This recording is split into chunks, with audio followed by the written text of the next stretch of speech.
the story of how I almost ended up in a cult. It has felt so important to share for so many years, but especially since I almost died last month, I have just been feeling like I have to share this story.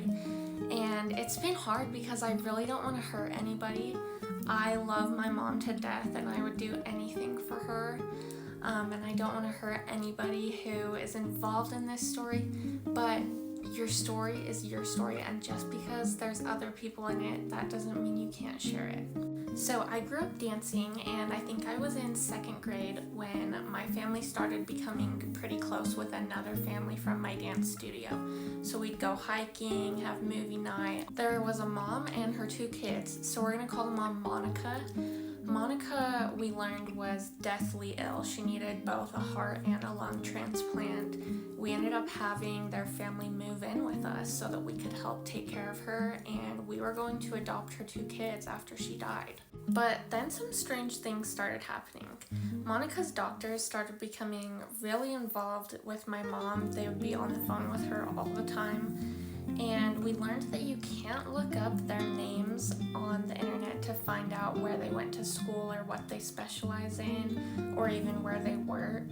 Apparently they're in this secret special program to keep Monica's identity hidden.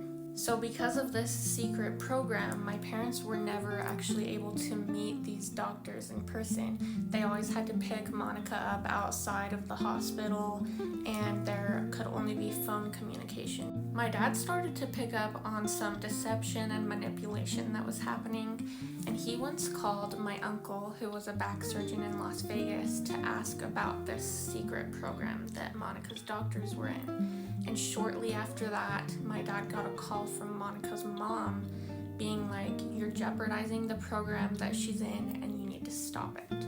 There were a lot of arguments between my mom and Monica, and I remember these secret doctors would get involved and just tell my mom that she was worthless and then emphasize how amazing Monica was. A lot of the fights really boiled down to my mom was supposed to put Monica before everything, before her job, her husband, her kids, her nursing degree, and when she didn't, there was hell to pay. There were multiple times that my mom was working and couldn't get to her phone right away when the secret doctors called, and then it ended up being my mom's fault that Monica missed her transplant or that she had another bad episode. Then we went on a Make-A-Wish trip to Disneyland for Monica. None of us knew at the time, and I don't know how we didn't know this, but Make-A-Wish is actually only for children. You have to be under the age of 18 to get granted a Make-A-Wish trip and have a sickness that is probably gonna take your life. But Monica was an adult, and we went on a fake Make-A-Wish trip. I heard over and over that Monica only had a couple weeks to live, and because we really believed that, my parents let some weird things slide. My mom and Monica used to like buying each other gifts, and one thing they would get each other were willow tree statues. They're like these little angel statues. And a few times we would be gone from our house and they would get into an argument, something would happen, and we would come home and one of the statues would be shattered. Monica's secret doctors told us that they supernaturally broke because my mom wasn't treating Monica well enough. I think I was in 5th grade when my mom's cousin Callie died of cancer. And shortly after that, my mom got a phone call from someone claiming to be Callie as an angel. And this person knew things that Callie would know. Well, later I found out that Monica talked to my grandma and got a bunch of details about who Callie was and her past. But anyways, so now my mom thinks that she can talk to angels on the phone. And one would call me as well that was apparently Monica's daughter that died. But she was named Melissa, and she would call me Little Shay. She would make me feel really special just for being able to hear her voice on the phone. Because sometimes my mom would do something wrong, like not putting Monica before everything else, and then she wouldn't be able to hear the angels' voices. When my mom's biological dad died, the same thing happened. She thought that she started talking to him on the phone. And her and Monica took a trip back to Mississippi to go to his funeral. And Monica was able to supernaturally recognize people that she had never met, some that were dead, in photos, and communicate to them for my mom. Monica's so-called doctors also began being able to hear private conversations between my parents. My dad became really weary that our house was bugged or that spiritual clairvoyance was going on. Then the secret doctors told my mom that I was going to get into a terrible accident and die, and that we were going to need Monica from the other side to help bring me back to life. That was my dad's last straw, so he sought out a pastor and started asking questions. He was like, who's God?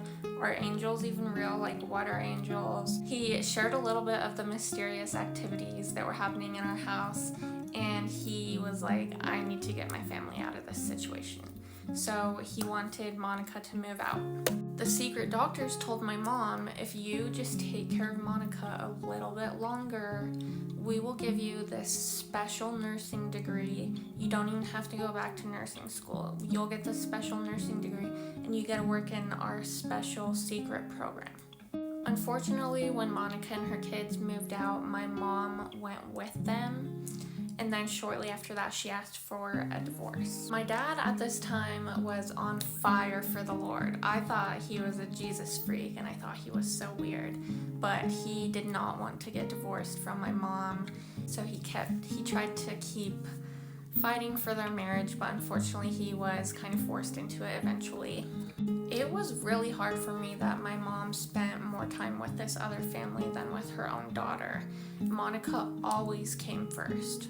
When I started going to therapy, I had my mom come to one of my sessions, and I tried to bring up the angels on the cell phone thing, and she completely denied everything, and she was like, I don't know what you're talking about, because this all is supposed to be kept secret. Monica and my mom started attending the LDS church, and I actually started going with them because I thought my dad talking about Jesus was really weird. So I thought if I was LDS that he would stop talking to me about Jesus so much. And fortunately for me, he kept sharing his love for the Lord with me and gave me resources to help me see how trustworthy the Bible actually is and that Jesus is who he says he is. So slowly but surely, I began to put my complete trust in Jesus as my Savior. I began to really value the truth and evidence, having evidence for what you believe in and not just believing in something because other people are. Monica is still alive today, and her secret doctors still have my mom believing that they can hear her prayers, that it's God's plan for her to be on Monica's cell phone plan, and that she needs to be working for Monica. I'm so grateful for my relationship with Jesus and for how much I value truth. So this is your sign to share the hard things that have happened to you because people want to hear your story.